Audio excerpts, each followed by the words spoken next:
You're listening to the podcast About Nothing, available on Spreaker, Stitcher, and thegreatentertainmentnetwork.com.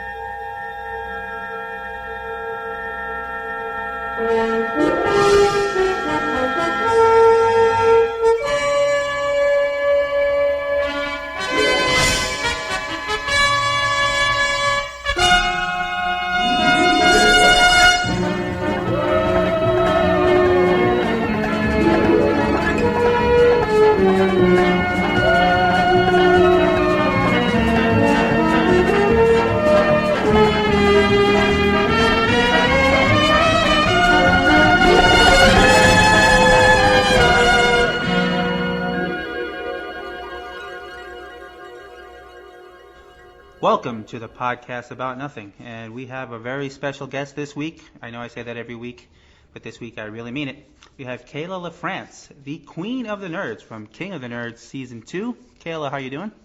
Doing good. How are you today? And it's okay to call me a king. There's nothing offensive about that. I saw that tweet. It said girls can be kings too. I think it was last week, actually. Yes, because everyone's instantly like, a real king. It's like, no. Celeste and I were kings too. You mean a male king. That's true. Yeah, because they don't even, I remember when you won, they didn't call you the Queen of the Nerds. They called you the King of the Nerds when they crowned you, if I remember correctly. Yeah, no, Curtis has always referred to me as the king. So I have no problem with it. All right. Well, that being the case, what was, this is going to be a pretty broad question, but just to start off, how do you think your season stacked up, as far as difficulty, with what you saw, at least as far as the challenges went for this season, Season 3? I think difficulty, that's kind of, first of all, it's so easy to sit here, watch it on TV, or watch it from behind the stage and be like, oh, I can do that. It's way different when you're all of a sudden have cameras in your face, you're stressed, you're trying to get the things done. So it is hard to say, like, well, this one's more difficult than that one. But I'd have to say that there's several that looked really fun on Season 3 that I would have loved to have given a try. The boat one, the Rube Goldberg machines. So, it's not so much which one is harder, which one's not so hard, but, they keep them pretty on par with each other. They just have different topics. Yeah, you have to factor in your teammates too, I guess, to each season. Mm-hmm. Yeah. Because last season, you guys, it ended up being kind of lopsided, I think. Although it kind of played out this year too. They were down to only a couple of teams smashed people before. It started out going back and forth a little bit, but then towards the end, Hulavu kind of took over. But definitely it wasn't as lopsided as the Titans of Rigel, because we only lost, if you count the first week, the meta game, we lost that one, and then we only lost one other. And other than that, we won every single every other nerd war for the remainder of the episode. Yeah, I think to the point where they had to, borrow a teammate from you guys. Huh? Yeah. Yeah, that was such a bad day for all of us when Katie had to move over. Oh, okay, it was Katie. She was the engineer, I think, puppeteer. Yep. Was the one. I can't remember. I don't know if she volunteered or they just picked her. I don't know how that worked. She had to draw lots, and her lot was the one picked, so. But yeah, it didn't quite get to that point this year, but partially because of a group that I guess generated a lot of, I keep saying I hate that, a lot of controversy and attention for the show. Ended up being known as the Secret Six. And yes. It was a very divisive topic because a lot of people just thought it was the opposite of what nerds should do. Gather up all the, I don't know what you want to call them, their thoughts, strong players, popular players, people they liked. But it really started out as a girls' club. Didn't last very long. Well, there was a girls' club. They had a lot of pressure. They had 2 females win the first 2 seasons. And then they were 2-man down. The men had a 2-man advantage. So I understand the girls kind of being like, let's watch each other's backs. But yeah, then they bring in the guys to make the numbers a 6. And it wasn't so much a strong versus a weak, because you had Caitlyn and you had Colby on the outside of that little Secret Six, and those are probably two of the strongest players. Even though they didn't make it all the way to the end, they were two very strong, scary opponents that I'm glad I didn't have to go against. So it wasn't so much the weak versus the strong. I'd have a hard time saying the cool versus the not cool. It just, there was a group that kind of bonded and they became the Secret Six. Trying to look at it from my point of view or my season, and of course I have such a different view, and I can see strategy why it works. I can see why it doesn't work from a TV point of view, because it's not fun. You basically know who's going to be in charge, who's controlling the votes. So from a TV point of view, it's not fun to watch if you're just a viewer. From the game point of view, it is smart. It's very strategic. And then I think overall, the reason why it happened so differently this year is because it all comes down to the very first episode. The nerds did not get to choose their teammates. Look back at season 2. There is a very, very strong identity with your team. We were very team-oriented. We had our team's backs no matter what. It was Titans of Rigel. We are purple. We were a unit. We were a team, but we selected ourselves. And so we dominated. Had the teams been able to choose themselves, I have a feeling the Secret Six would have gone into their own team. That would have been the team that they picked. And if it had happened that way and it was just team versus team and we didn't have a cross-team alliance, I don't think people would be as mad. So I'm trying to look at it from that point of view that, if you just... The only thing that makes their season different is that it ended up being cross-team because they didn't get to pick their teams. Yeah, and I think, I don't know, I might be wrong, but I thought the intention was that they wouldn't end up with a lopsided result like they had last year. I'm only guessing that's why they didn't let them pick this year. That was my initial thought. Yeah, it didn't work, but... But Curtis explained it in some interviews. He was explaining it as, it's not... The first episode was kind of slow because you have this very long day in which everyone's having to introduce each other. Everyone's having to get picked. And so they really kind of made it seem like that wasn't good television.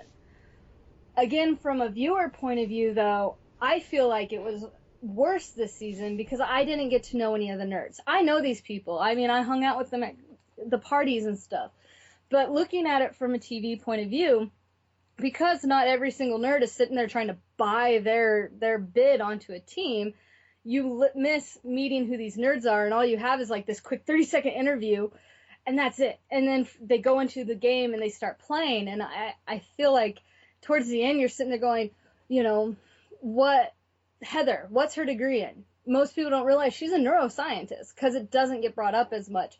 Had she been sitting around the table saying, I'm a neuroscientist, I'm good at this, you need me on your team for this reason. So, I don't know, again, it's another one of those tit-for-tat things, but I'm so used to how it was in season 2, I'm very biased and I'm very attached to that because it worked for me. Sorry, I had the mute button on so I wouldn't go over you. Did they ever explain the whole Terminator time travel thing that Curtis did in episode 1? No and yes. The Terminator thing was just them trying to come up with a cute skit to introduce the fact that for the first time, the show would not be having pick your own teams. We don't find out, there's no follow-up at the end that talks about, what the disastrous thing is. And maybe the death of Jonathan in season 4 will kind of tie back to that. It's hard to say. But, no, the Terminator skit was just something that they wanted to do to introduce why there was a change in format. Maybe you're right. Maybe it will tie in for next season. Because I don't know if I was the only one waiting for something at the end, like Curtis to bump into himself. Well, it just depends on how they... Well, it just depends on how they decide they want to kill off Jonathan, too. Which that's one of the more fun parts of winning the show, is going to come back for the filming the epic death that you get. Like, I had so much fun. Curtis was teasing me, like, starting in January, and we didn't film until August, but he was teasing me for weeks about how cool they had planned this epic death, and no one told me anything until I showed up at Vasquez Rocks, and there's a spacesuit sitting there, and I'm like, oh my god, yes! So you went crazy on Mars and tried to blow everybody up or something along those lines? Yeah, I went to Mars, and I didn't necessarily go crazy. I ended up suffocating to death. But they had to explain why the throne room changed.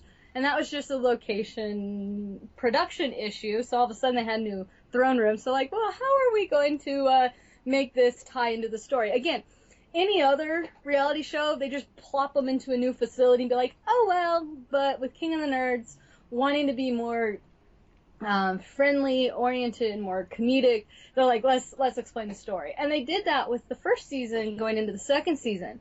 The location where they filmed the first season was pretty much torn down and is like derelict and nobody can access it. So they had to find a new location to film, a new Nerdvana. So, oh, well, we'll just say that Celeste just tried to destroy it and, well, we have a new home. And they had to tie that in, and I think it's pretty clever how they do that. It's pretty fun. Yeah, the fact that they, really acknowledge the previous winner. A lot of shows don't, they hardly mention them, at least from what I've watched. And they have the busts as well. So like the entire season 2, we had that Celeste bust just sitting there, like right where we would eat, and just it was always, that could be us, and it is pretty cool. They care a lot about the nerds. Yeah, you get that feeling. Also, just the interaction from all the previous nerds online and I guess on their Google chats or YouTube channels. They're everywhere. I didn't realize it so much because I wasn't even a Twitter user last year, so I just watched the season regularly. And this year, obviously I was paying a lot more attention to it just for the show and for this show, and I didn't realize how much prior contestants are. Not even necessarily the winner, but everybody seems to be involved. I don't know if that's one thing to keep in mind as the viewer, you see, excuse me, in both season 2 and season 3, you see previous season nerds show up. And so during the anthem, when you saw, 7 or 8 previous nerds, every single one of those nerds paid their own money to fly into LA, get a hotel room, rent a car, do whatever it took to be there for the filming. Now, some of them already live in LA, which makes it a lot easier, but MK, Chris, Zach, they flew on their own dime into LA, so they would have a chance to be a part of that. Same with the premiere party. This year's premiere party for season 3, you had the entire cast of season 3, you had all but 1 from season 2, and you had 5 from season 1. And again, every single one of us had to pay our own flight, pay our own hotel fees, pay our own rental cars, transportation, so that shows there's, from the outside, people don't necessarily realize that we're having to foot this build to show that this is what we care about, and we want you guys to care about it as well. So did you guys, outside of the airfare, I'm assuming, did you guys try to pool up on rooms or anything like that? Or? Oh, yeah, I know, I ended up staying with a friend, but I know, some of them had rented one of those extended stay type apartments, and they had a whole bunch of them kind of piled in. It's almost like going to a convention. One hotel room with 7 people inside of it, so it's cheaper. Yeah, that's my plan to one day get to the San Diego Con. I'm going to have to go with 5 people. And, I do that with Dragon Con every year. And camp out with a tent just to get a ticket. That's the worst part. Getting a ticket is the hard part. Dragon Con's not that bad yet. The New York Con here is not bad, but it just doesn't. I don't know if you've ever been to it, but it's just not on the level of the San Diego one. Well, I've never been to San Diego, but I did get to go to New York Comic Con with Xander, and that was actually one of the moments where TBS had sent us, and we got to team up with both Papa Nerds, both Curtis and Bobby, and go and do panels at New York Comic Con. And now Xander and I were just in the heyday. This was amazing because neither of us had been to a con that big. Neither of us had been to New York, so we're both, we landed, and Curtis hadn't even gotten to the hotel yet, and we're just texting him goodbye. And we just walked all over Manhattan because we're like, this is amazing. So for us, it was a fun experience. Yeah, my favorite part of that is just walking to it from 34th Street, and you just see the parade of people in their costumes. Yeah. And there's it was That was awesome. That was probably one of my highlights of 2014 was the fact that I got to go to New York Comic Con. And it's too bad we only got to go for like Thursday and part of Friday, and then they send us home, and it's like, no, but there's Saturday and Sunday still. Yeah, Saturday is the main event, I think. I've never gone on Thursday. No, that's not true. I did go on Thursday, and that's more of like a trade show day, and there's a lot of giveaways and contests, at least when I went. But Saturday is like if you're there for the cosplayers and stuff like that, Saturday is the day to go. Even the Big Apple Con, it just passed. It used to just be a regular vendor convention, but when I went, I want to say a couple of Saturdays ago, there was a whole bunch of cosplayers there, and it turned out there was a contest. And that's what I love about Lily. She takes things so literally, and I'm not saying it in a bad way, but I sent her a picture because there was a whole, and it was freezing outside, mind you, and they were all across the street from the convention, right by Madison Square Garden, in their costumes. And so I snapped a picture of it and sent it to her, and I said, "Friends of yours?" As a joke. And she goes, I really scanned all these faces, and I didn't recognize anybody, but I do know people. I was like, I was just kidding with you. Leave it to her to find somebody, That's why I like when she, on this season, whenever she drops a few F-bombs, and she's like, don't put that in. It's like, I'm like, who's the real Lily? The sailor or the one with the fairy princess? I'm not sure. Because she picked the strangest song, indirectly picked the song for Heather and Jonathan's episode that just passed, and you'll have to listen to it, but it's just basically about a guy that loses his private parts in the war and talks about them over. And they're like, oh, that's Lily's favorite song. I said, how? How is this even? There's not even any music in it. It's like Interesting. Yeah, she's got a dark side to her, that one. But let's see, back to the season. Like we were saying, in Secret Six, depending on how you viewed it, the only part I didn't like about it, and I guess they couldn't help it, it just felt like the episode where Colby, finally got eliminated. It almost felt like a 6-on-1 or a 5-on-1. Like the whole thing was geared toward getting rid of him to the point where people were already like, I'm going to take him out, and they were on his team, That was the only part I didn't like. You got to get rid of him eventually. Don't get me wrong, but it just... And everyone knows that Quiz Bowl's coming up. And could you imagine Kobe in episode 6? He would have annihilated all of them. Yeah, So, there was the threat to it, and there's just that threat level to it. Now, the one thing that I would say, Kobe is really cool. He really doesn't seem to have hold a grudge about it or anything. And it, again, I only can compare it to my season, and we had one individual that we all wanted to get rid of because he was an asshole to all of us, and he was a jerk, and he ruined the experience for some people. And we were ganging up to get rid of him. But with Colby, it was like, you're a threat. Even though you're cool and we're hanging out, you're a threat. So there's such a different feel to just the environment of the house as they're trying to get rid of Colby versus us trying to get rid of our pain in the ass. Yeah, I remember him. He was it felt awkward because after I rewatched it when he talked about the anthem and they brought back some of the previous contestants, when he jumped out, I didn't realize he was behind everyone, so nobody cheered when he jumped out. And I was like, wow, that's horrible. But then I realized he came up from behind everybody. So by the time he was in front of them, it was already too late. They already cut that scene off. I was like, oh, poor guy. He flew all the way out there. I didn't even know he went on his own dime. Probably worse. But that's what you get when you're a, giant pain in the balls to a bunch of people you don't know. The only person that really freaked out this year was Todd, I guess. And and he felt cornered and, I know a lot of people gave him some crap for it, but again, I just tried to look at it. I cannot begin to tell you the amount of stress that you are under from the moment that show starts to the moment it is over. It is the most stressful, intense moment that you're doing. You got cameras on you, so you're trying not to drop, at least for me, I'm like, I don't want to drop the F-bomb every other word, but even though I know I can, I'm trying to tell myself not to lose my temper even when I really wanted to, because employers are watching, and they do got personality differences and stuff. It is stressful, and so to feel ganged up on, and, in that episode, would he really have, he worked really hard, and so I can see why he felt justified that he shouldn't be voted into it and stuff. And so, he was just his foot had gotten into the trap, and he was a hurt dog, and he's going to bite. And so I kind of see it again from both sides. because I know everyone and I don't want to step on anyone's toes, is really, I try and say Switzerland on all of it and see it from both sides and just be like, all I Yeah. can say is stressful. I mean, I sympathize with him only, like you said. I mean, he's probably basing it on whatever he's seen before, and he figures as long as I carry my weight, which he did, or at least he, by all accounts anyway, he did his part to build the boats and everything. He figured if we lose, nobody could say I didn't do my part. But going in, it was like, because of whatever they had going, it was almost a foregone conclusion that win or lose, if they lost, he was going. Even if he built the boat himself, I think. And that's where a lot of the people start wondering if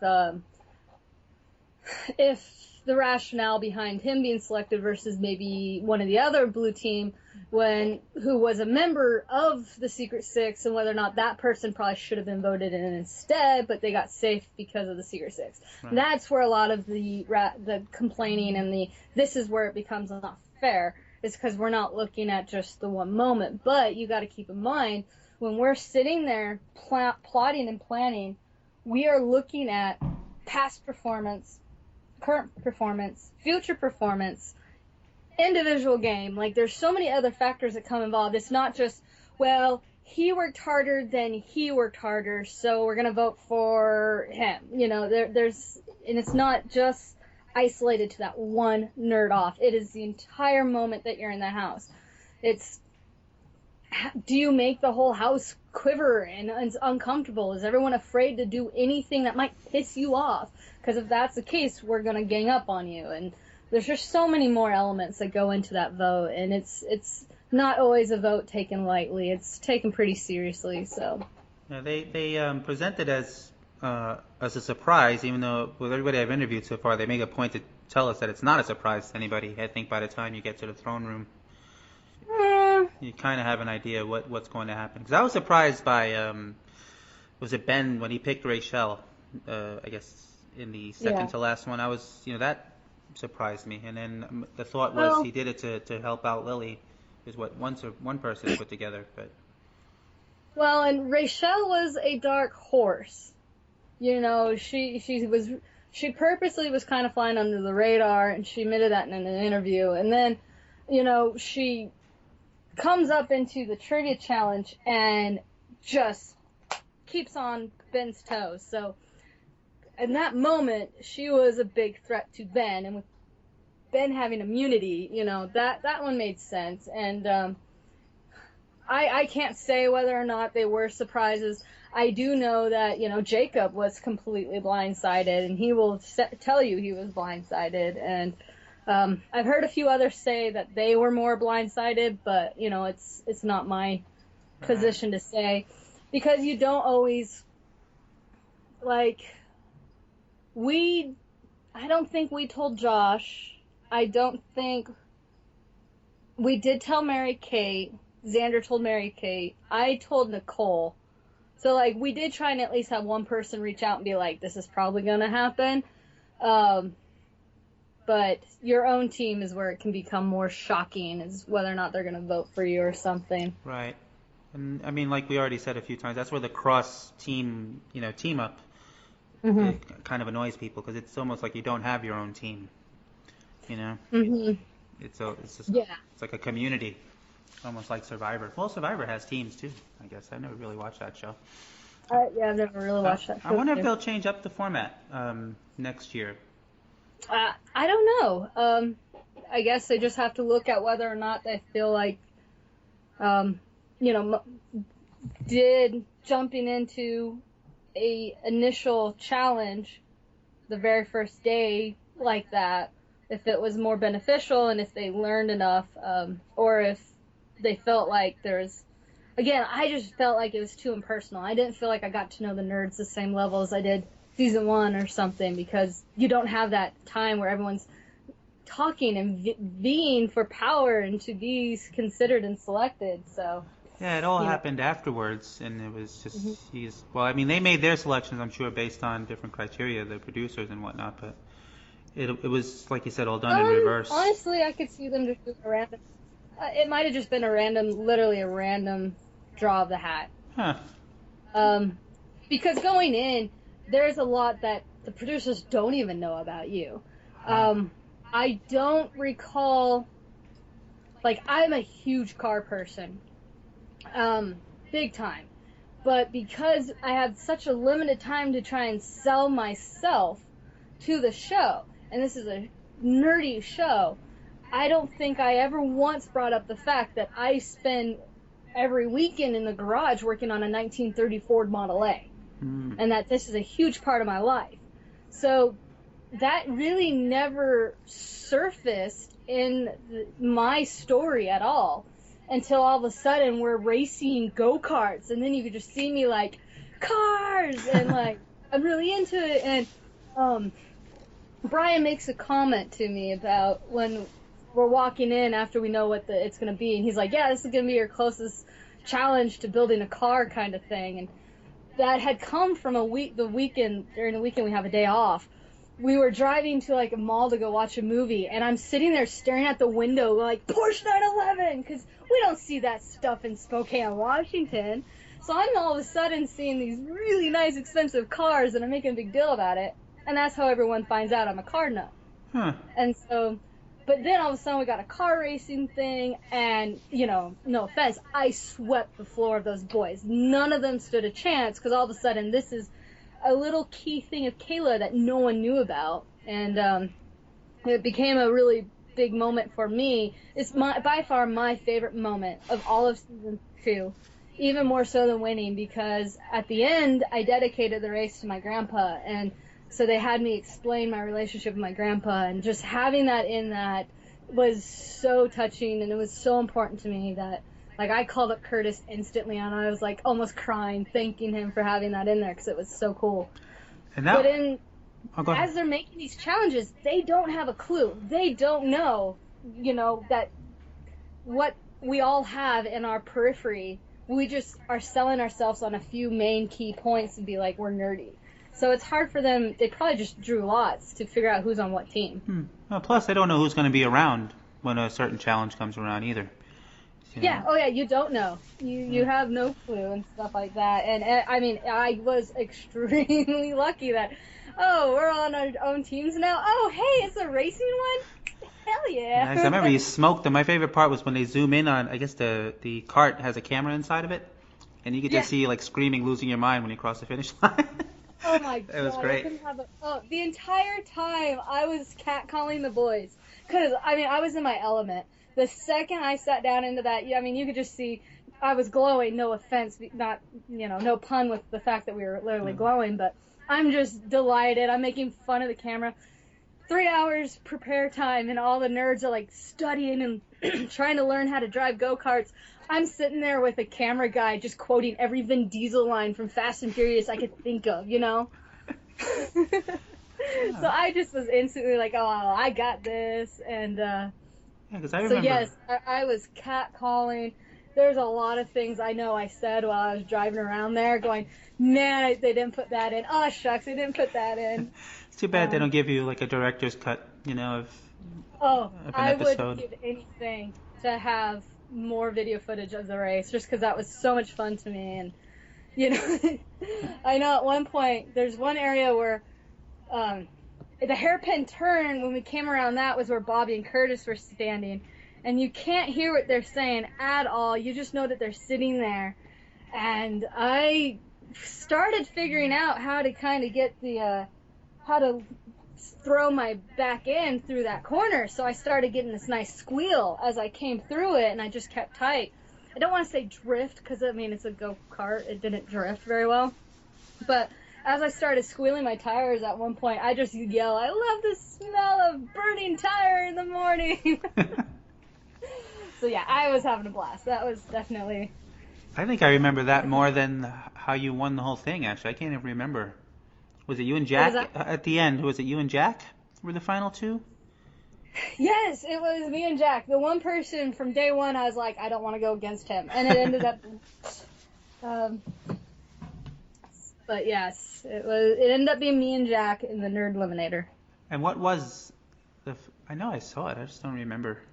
Was it similar to what they just went through, like multiple competitions, or? It was kind of similar. I kind of like, I was talking to my mom about today that I kind of liked our format. better because in the new season there was moments when it literally was physically head on head and they had to play against each other. Where with Jack and I, we had this like round table, and it had 8 different challenges on it, and we had an hour. We could just do whichever one we wanted when we wanted. Okay, I'm gonna stop this one. I'm stuck. Okay, I remember it now. Come back to it later, like SAT style, and so that was ours. It was very similar. It was 8 challenges, the best of 8. So. Okay. Very, very, very similar. Yeah, I do remember. They will never again go back to how they did it the first season, that's for sure. Oh, yeah, I didn't get that one, but I'm always wondering, maybe when they have enough seasons in, I'm assuming they'll get picked up, because this season the ratings went up, I believe, from last year. I might be wrong if they're not the same or a little bit higher. I'm not sure, because I know last year we were looking at least from the viewer point, like me, looking at ratings of the show that I'm on, our ratings for Thursday live viewing were higher than Friday live viewing, but this year they're really considering and looking at DVR. They're looking at more the 7-day number than like the one night live number, and so it just depends on how you're looking at it and stuff, and you know. We were going against the Olympics. Yeah.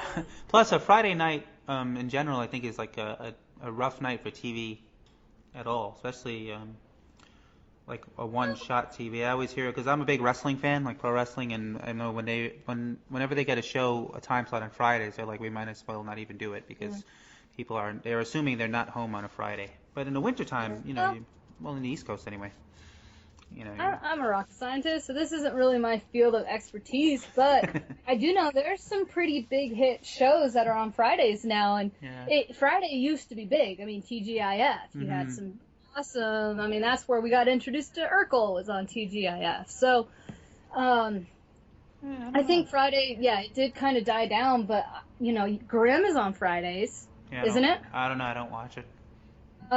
There's some big shows that do take place on Fridays that are holding their own on primetime networks. So, No, go ahead.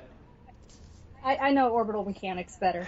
No, I just know from like when I was younger, many years ago, Thursday night was the night, to have your show.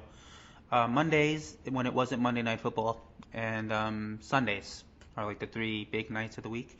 Other nights are, you would think Tuesday and Wednesday people are home watching TV, but for whatever reason they weren't as popular. I think over the years now Wednesdays and Thursdays are more popular. Fridays still, but not as, like if you're going to debut a show, they usually would rather it not be on a Friday, because they just assume that people are out late or going away for the weekend or something like that. But hey, that being said, they still did pretty good ratings this year, so. Yeah.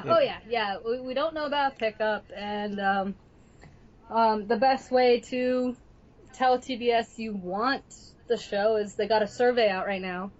And then the other thing is, a few weeks ago, 5x5 put out a link to these things called Press Nerds, and they're like Flat Stanley versions of Bobby and Curtis. And they're trying to promote those, so like print them out and take them to cons and take photos and put them on Twitter, and just kind of keep the hashtag alive and just show that there is a very devoted fan base to the show, so that we can try and pick up a season 4. Yeah, I saw the Press Nerds on Twitter. Somebody had them at I forgot what it was. I think you tweeted. It was like a black and white photo. Yeah. Well, last year, about 2 weeks after the show ended and we didn't have a pickup and things were just like, what's going to happen? We didn't know. We hadn't heard anything. I started this little thing called the Nerd Army, the hashtag Nerd Army. And the whole premise was just to try and it literally was a write-in campaign towards TBS. So you tweeted them every day. We had like a set tweet that you could just go and copy it and tweet to TBS. We gave them the customer relations email address and the customer relations mail address, and we're like, print out this email or copy this email and send it to them every day. And we basically were trying to do like a literal letter writing campaign. And during that time, every weekday I would take a movie and I would transform it into, like, instead of Armageddon, it was Nerdageddon. And I had Bobby, Curtis, and me in the, instead of Bruce Willis and all of them. And so I made, in total, I made 60 of those posters to post out and try and just every day flood the TBS Twitter trying to say we want the show. So when they showed the press nerds, I'm like, ooh, they just made my job a heck of a lot easier this year. So the first one I did was them it was Bobby and Curtis at Adams College for the 30th year reunion. I did one where they're in the famous painting The Nighthawks. It's that one where they're in the Philadelphia diner. Yep. And so then yesterday, because it was the historical first launch of a liquid rocket, back in 1920 something, I put Bobby and Curtis behind Robert Goddard, who launched the very first liquid rocket, and yeah. Well, I don't know. I gotta figure out what to do. I'm hoping. I mean, I don't see why they wouldn't. I mean, it seems like a popular enough show. I didn't realize how popular until I started doing these, podcasts with the guests and just seeing the feedback from people and the activity on Twitter. Twitter is such a great thing for that. You can see who's actually watching, and there's a negative side to it. I'm sure. I mean, I saw you go back and forth with some geniuses. I think one was telling you you don't know how to, you don't know about strategy, and you're like, but I won the show, sir, or something. You were so polite about it, but somebody was trying to tell you about strategy or how to win and how not to win. Yeah. There's been a few idiots. Twitter's not nearly as bad as, like, the King of the Nerd Facebook is absolutely brutal. Oh. You don't go on that one. I refuse to go to the King of the Nerds Facebook anymore. I've only received one death threat in the last year, so I guess that's good. That's good. Why would anybody want to kill you over? It was just some stupid idiot that wasn't happy that I beat out their favorite. And it's like, 4chan or whatever that is, Reddit. Oh God, those are brutal places where vile people live, and they say things that they wouldn't say in person. Twitter is more of a safe zone because you only if you actively are following the person can you really talk to them and stuff. So Twitter's been really a safe area to hang out with. I've only really had to ban one person that got to the point where I'm like, okay, I can't have you tweeting me anymore. I'm just going to ban you. And so that's not too bad throughout the course of a year. So yeah, I'm trying to imagine what Jonathan is probably going to have to go through with all the Ben fans that I saw online. I mean, Ben had like a nation of people following him, particularly young prepubescent girls that were rooting for him. So. Yeah, I mean, there's people that are upset about the strategy. There's people upset about the fact that, he twice kind of whittled his way out of being in a nerd off. I did that too. I got the vote against Brian and not me. So yeah, and then I think he probably won't face as much problems, quite honestly, because he's a guy. Yeah, that's what I thought too. I mean, because I got a large majority of the crap that I got about not deserving to be king. You didn't deserve your win. You didn't do anything. A lot of it rooted back to the fact from a guy just giving me crap because I was a girl, and I'm like, really, guys, come on, grow up. And this is why misogyny and cosplay consent is such an issue at like New York Comic Con and stuff because of how you behave like this. Yeah, I mean, I guess that's where they're all going to be. You wonder where these people go in public. That's probably the one time they're all out in public. Yeah. But yeah, I mean, I don't know how you guys find the patience, because I don't get a billionth of what you guys get, and I block people left and right just out of being annoyed.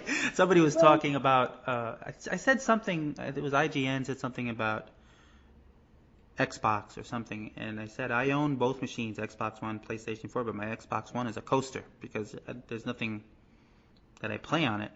And oh my God, I might as well have just cursed the Lord or something, because all these people started attacking me for making fun of an Xbox. I said, do you work for Microsoft? What do you care? I said, I own both machines. idiot. Yeah. So obviously I like both, but right now, if the game is on both machines, I don't get the Xbox version. There's nothing I need an Xbox One for because I don't care about Halo that much. And oh man, Yeah. I might as well have just cursed all their mothers individually, one at a time. The best way, the easiest way for me to handle it was just to start avoiding the places where I knew there was a problem. Like, during the run of the show, I would go into the King of the Nerds Facebook, and I would respond to people, and I would be interactive. But then after the final episode, and there was just this wash of anti-Kayla, I was like, okay, not gonna go there anymore. I won't go to 4chan. I won't go to Reddit. I literally just kind of sit in my own little bubble of Twitter followers. And, like, they love the show. I am extremely interactive with them, and it led to me creating the Nerd Army. I created a website called the Knights of Nerdvana for the fans of the show, and it's just this interactive place where people can try and start their own podcasts or whatnot, and I'm hosting all of it for them, and, I got the website going, and I'm happy and content with this little group, and every now and then you get that one guy that's just, for some reason, they just have to find their way in to try and say something, and then it's just get lost, Yeah. Is that where you guys do the roundtable? Yes, that's all part of my Knights of Nirvana website that I created. So what? What was that? No, I was gonna say, just I want you to tell everybody who might not know what they could find in there.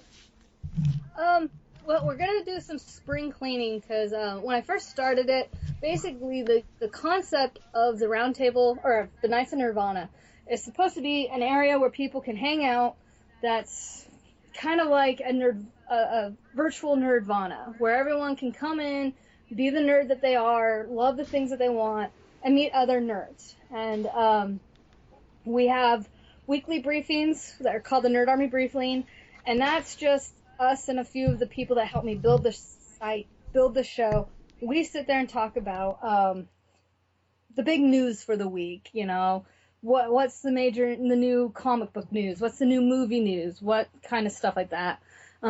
Once a month, we do something called the Roundtable Challenge. So at the beginning of the month, I'll make an announcement about, well, this is the challenge for this month. Typically, the challenges come from fans of King of the Nerds. They'll challenge me to do something. So one month we were challenged to watch Attack on Titan. And we watched the first 3 episodes, and then the challenger gets to come on to a Nerd Army briefing when we talk about the challenge and what we thought about it and stuff. And it's kind of trying to be like the more you nerd, expand your nerd horizon. Maybe you'll learn to appreciate something that you haven't experienced yet. So, we've done Cards Against Humanity proxy games, and we've done read certain books, and it's just kind of a way to, again, try and be interactive with everyone in the group. We also have something called the Squire of the Month, which is for anyone 18 and under, and you can nominate a young nerd, and we'll select a nerd every month, and the winning nerd gets kind of a highlighted section on the website dedicated to them. They get a certificate that says, that they were selected, and it has my signature on it, but I also got Curtis Armstrong to sign it because he loved the idea and stuff, so I was able to get his autograph for it. So they'll get that certificate, and then they get a $15 gift certificate to Think Geek. And again, it's just trying to promote, be secure with your nerdy, and you're welcomed here, and it's just trying to kind of promote that inclusive nerd family that we feel at Nerdvana with the fans of the show.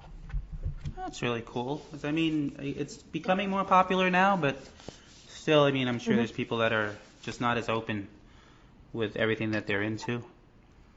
Well, and it's open. Like, if you have a podcast idea and you want to kind of do your own podcast, I open the doors and be like, okay, I'll host your podcast, because that's where it gets hard and expensive. But I've prepaid for 3 years. We're good to go. I'll host your podcast. The only thing I require is that you stay up on it. The second you start falling down and you don't keep up with it, I'm going to kick you out and let someone else try it. And we've had individuals who kind of started with the podcast, and then it got to the point where they felt like they could be on their own, and they moved on. And it's like, it's a platform, and it's, if you want to start blogging about something but you're not sure how to do it, I got the platform where you can test it out and try it out. Just get a hold of me, and I would love to just open the door and the opportunity for anyone to expand and grow in what they want to nerd out about. We also have a YouTube channel where we do vlogs. We have a gaming group that once a week does Dungeon and Dragons, and so you can learn about that. And we have a whole bunch of different things that just are constantly kind of going on in the site, and we're always looking to let other people join us. Well, that's great, because that's when I realized watching these King of the Nerd seasons. I mean, everybody's like, yeah, I'm a nerd, I'm a geek. I'm like, no way. I mean, there are so many things that I just flat out don't do. You know, when I watch some of these nerd offs, especially the last one, the Nerd Eliminator or whatever, it's like, I mean, I don't play chess, number one. Never played Dungeons & Dragons. I didn't even play Strategos. It's like, I wouldn't even have made it anywhere near the final at all. I mean, there are the things I like, and I know I like them, but I'm not, people are like, yeah, you're a nerd. No, not even close. I mean, they're little, not even little things, but just so many things, and they're into all of them. I mean, what was your application process like? I mean, well, I have one of the more unique stories of all of the nerds. The show was looking for a cast before this is October of 2011. So this is before season 1, and they were looking for their a skeleton cast.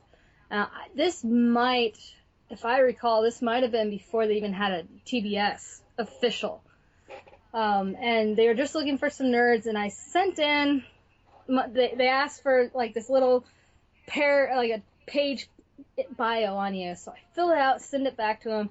They get back to me and they're like, we need a video. You have less than a week to get it to us. And I'm like in the middle of midterms. I have this massive mission concept design I'm trying to build for a lunar mission and all this stuff.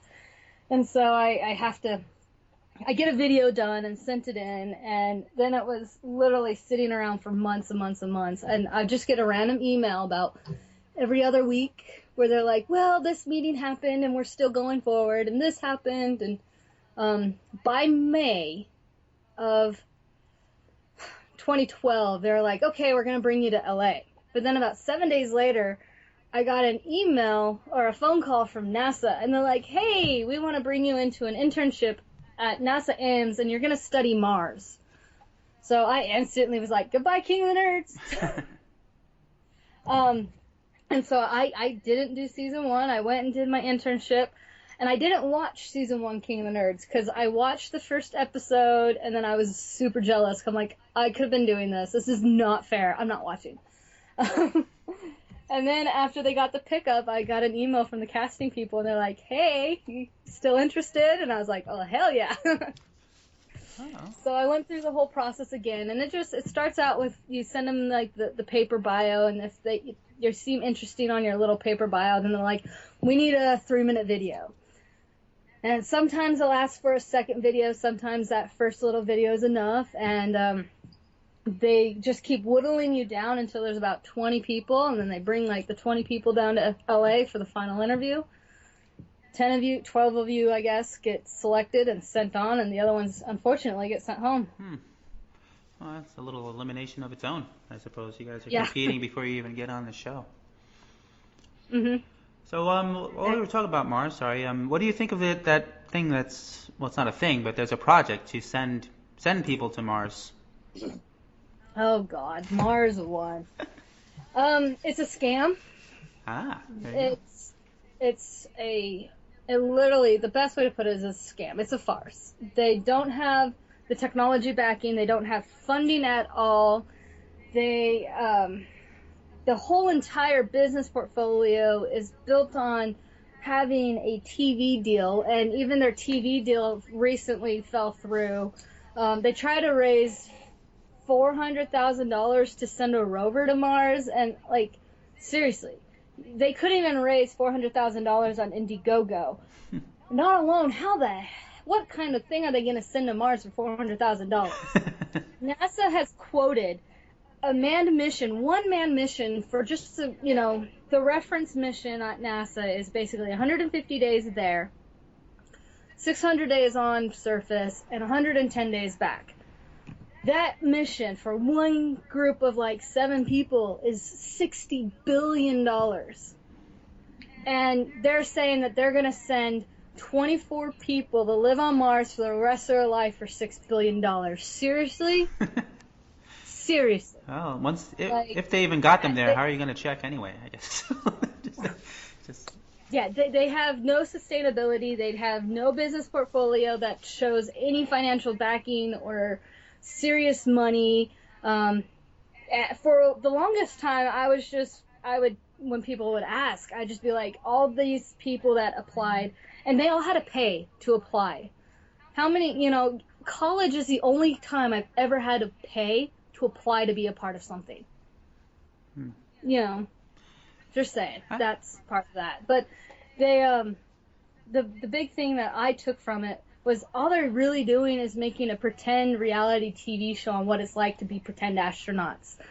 But then 2 weeks ago, the Dutch company that was going to air their television show backed out. And so now they're not even going to make a reality TV show about it. I mean, it's just a complete farce. Yeah, the weirdest part was how many people are willing to do it.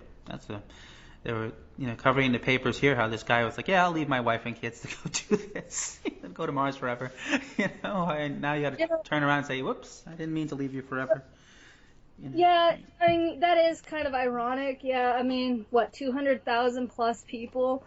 I actually, 2012 was the first year I had basic minimum qualifications to apply to the astronaut corps, and so I did it. Of course, why not? It doesn't hurt to apply.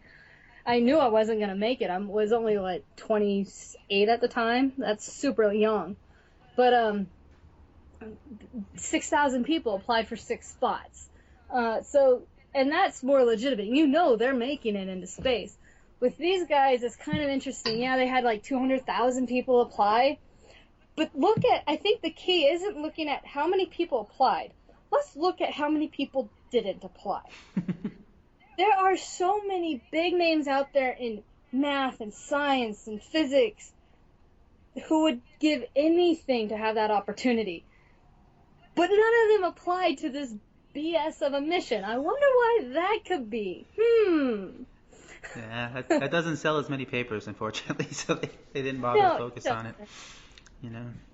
No, because, I've had to field a lot of questions about that, and there was someone who's local in Washington State, and of course, I lived in Nashville, Tennessee for 7 years, so I'm getting it from both sides, Nashville and Washington, and it's like, no. And oh my God, I cannot tell you how many people sent me tweets on Twitter who are fans of the show about that. And I'm like, oh my God.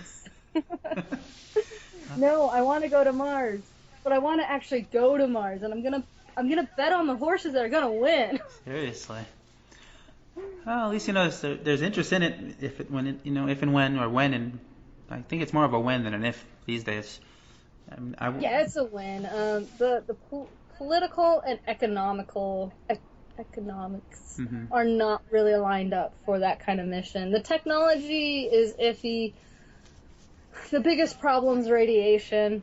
A sustained closed environment, we could probably manage a mission to Mars. The radiation would be a huge part of the issues because it would definitely be very detrimental to the astronauts. Not their health in that moment, but NASA is really worried about their health 50 years from now. So if you get dosed with a lot of radiation while in space when you're 40, when you're 50, or when you're 70, 80, your chances of cancer are astronomically higher. And that's what they're trying to avoid. I mean, it makes sense. At the same time, I'm sitting here going, if it's my choice and NASA wants to send me and it's actually a legitimate mission, I'll take chances with the cancer. So, I think it was on IMAX years ago, Jesse and I went, and it was just about sending the rover there. And they were able to get it to land in the circle that they picked, on Mars. And it's like, I don't even know where they begin to figure out, stuff like that. So for people to say, "Oh, that's Oh, well, that's impossible," just basic orbital mechanics. yeah, I know, well, basic for you, but for me, you might as well have, pulled a dragon out of my cat's ass or something like that, and I would have believed it, because it was just watching it blew my mind. So for people to say that it's impossible, they just have to go watch that, and they'll believe it's Yeah. possible. It's just a question, like you said, of money and the right timing. Politics. Politics Yep. is an unfortunate evil you're gonna have to deal with. You could buy a $6 million screwdriver, but you can't send somebody to Mars. You know. Yeah. Alrighty. Well, on that note, we don't want to end on a negative, but well, that's not really a negative, but we already mentioned it. But where? Oh, do you have any song in mind you want to play for your intro and outro for this episode? It's kind of a little recurring theme we have. Oh gosh, put me on the spot. I don't know, because most people are not particularly interested in my typical. Hey, if you would have heard what our outro was for the last episode, you wouldn't be worried about what you want. I'm a huge fan of Celtic Thunder, actually. I listen to If I could find them. Oh, it is St. Patrick's Day when we record. Well, that's True, yeah. But though there's nothing Irish about St. Patrick's Day. oh, that's true too. That's so Americanized, it's not even funny. Yeah. I don't know. Do the Star Trek theme song, I guess. Ah, okay, there you go. I was gonna say That would be fitting for me. Yes. Yeah, we didn't even touch on that. What a huge Star Trek fan you were.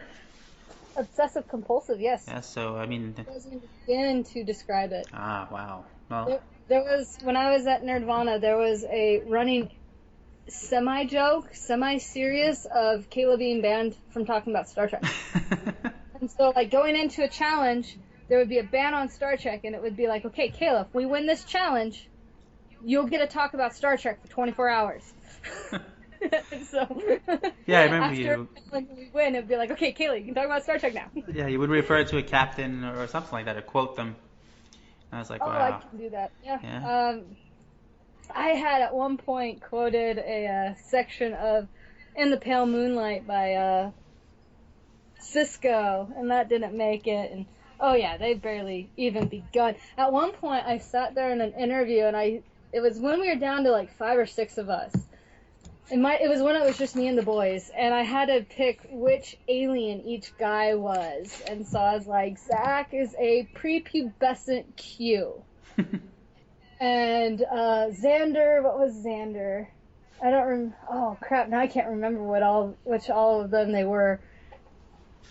Xander was a Romulan, all the emotion and no ability to trust. Then I had Jack as a Ferengi. I had Brian as an Elorian because they're very wise and they listen, and that's a scary thing. And that would be all of us. So yeah, and of course I was like, I'm the Klingon. Oh, you're the Klingon. So yes, no, Star Trek. Yeah. Oh well. If you ever want to do a podcast about that, you know. Oh yeah, I mean, I wouldn't be the one to do it. Definitely not. I mean, I watched the original series when I was a kid. It would just come on at 11 o'clock at night, like on my local TV stations. I would watch that before I went to bed, but I wasn't retaining anything except for Captain Kirk's like 3 judo moves or whatever you would call them. Hey, it's 1966. Yeah. You gotta take it with a grain of salt. Hey, it worked. The chop to the back, the drop kick, and I forgot what the other one was. And it wasn't just Star Trek. I mean, that was very common in almost all TV of the early or late 60s, early 70s. Yeah. So he made it look good. I think there's a T-shirt with it now that shows the 3. Kirk at least the meme. I haven't seen it on a T-shirt, but definitely there's memes about that. And well, I mean, it's the ripped shirt. And yeah. Well, I mean, it's endured. What, I don't know how many years it's been around. It's 50 years. Next year, Really? a year and a half. Wow, I would have thought 50. More. Wow. Well, that's enough. Don't get me wrong, but September 9th, 1966. Wow, look at that. I'm born September 10th, and I didn't even know that. September 9th. So, all right. Well, on that note, we will say that. We'll say rest in peace to Leonard Nimoy, who passed away not too long ago. But King of the Nerds was nice enough to put a little moment up for him at the end of the episode, I think 2 weeks ago. Yes, that was a very, very nice thing for them to do, because he was a very influential person for everyone in the nerd culture, not even just Star Trek fans, but very influential. Yeah, and a class act, too. I mean, outside of the show. There's a song for you if you can find it. Okay. He did a song song. So, like, for intro, you can do Star Trek. For outro, if you can find Nimoy did a song about Bilbo Baggins. Oh, God. Okay. It's called Ballad of Bilbo Baggins, and it's funnier than crap. And if you can, I know you can find the video on YouTube, and it's just ridiculous. Like, I think it was supposed to be some British kids show, like a version of Sesame Street or Teletubbies, and it's just, it's funny. All right, well. You can find that song, use that as an intro. Yeah, I'll probably just pull it right off of YouTube. Yeah, with the audio. Alrighty, well, again, thanks again for staying up. Well, staying up with me anyway. It's late on the East Coast, but not too late where you are. But thanks again for reviewing these, kind of reviewing the season with us. And maybe we'll have you back again when season 4 rolls around and get some of your expert insight. Until then, where can everybody find you on Twitter, Kayla? You can find me at on2mars_Kayla. And you can find my Facebook, just look for Kayla LaFrance, and I have a fan page set up. And do you have a website also? I do. The best website to use would be thenightsofnerdvana.com. All right, awesome. And on that note, I'll catch everybody next week on the podcast about nothing. Good night.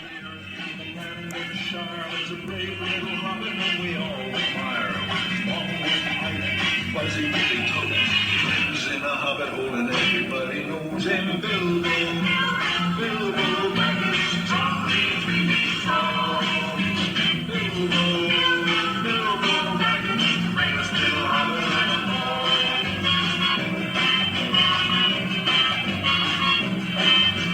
Hobbits are used to it, folks, you know. They're never in a hurry, and they take things slow. They don't like to travel away from home. Just like the beach when they left alone.